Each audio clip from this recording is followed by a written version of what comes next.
Tout ce que j'ai essayé de faire, c'est aimer et rendre heureux. Bonjour à tous. Une phrase de Stéphane Hessel pour ouvrir cette revue de presse, car ce matin, plusieurs journaux rendent hommage à l'indigné, comme le nomme l'humanité. En tirant sa révérence à 95 ans, Hessel laisse les indignés esselés.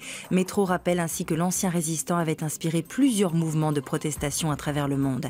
Pour Libération, c'est un juste qui s'en va. Le quotidien consacre une deuxième édition spéciale à Stéphane Hessel, un homme qui, selon Daniel Cohn-Bendit, n'était prisonnier de personne. C'est la figure de l'intellectuel engagé politiquement sans pour autant être encarté. Tony Broman tempère, lui, ce concert d'éloges. L'ex-président de Médecins sans frontières admet son admiration pour Stéphane Hessel, mais conteste sa vision du monde qui revenait à le partager entre victimes et oppresseurs. Hier, c'est une autre figure emblématique qui a dit au revoir à ses fidèles. La Croix raconte les adieux émouvants de Benoît XVI hier au Vatican. Pour Dominique Quignot, ce discours sincère prouve que sa démission est celle d'un homme fondamentalement libre. Stéphane Hessel, Benoît XVI ont, chacun à leur façon, défendu les droits de l'homme, des droits oubliés par François Hollande. C'est Libération qu'il affirme dans son édition classique au sujet de la première visite du président français à Moscou. Un voyage à la couleur très économique. Selon un conseiller, le président aborde la question des droits de l'homme quand c'est nécessaire. Apparemment, ce n'est pas encore le cas. L'économie, c'est aussi un souci pour Hollande. En France, comme le rappelle Le Figaro, le président est pris de court par l'explosion du chômage, mais veut croire malgré tout à une inversion de la courbe en 2013. Une attitude que dénonce Le Monde qui parle d'épreuves de vérité.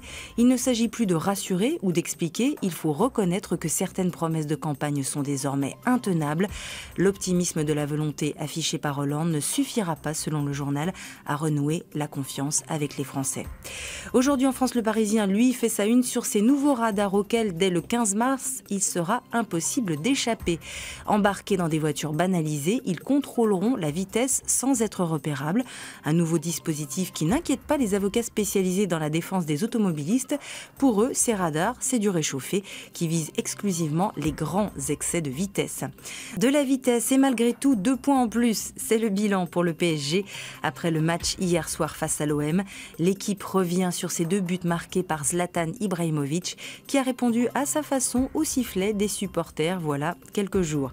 Toujours dans l'équipe, le match a inspiré Chenez qui fait un clin d'œil à Stéphane Hessel pour dire « Indignez-vous » aux joueurs de l'OM, 2 fois vaincus en une semaine par le PSG. Allez, bonne journée, indignez-vous et aimez-vous. À demain.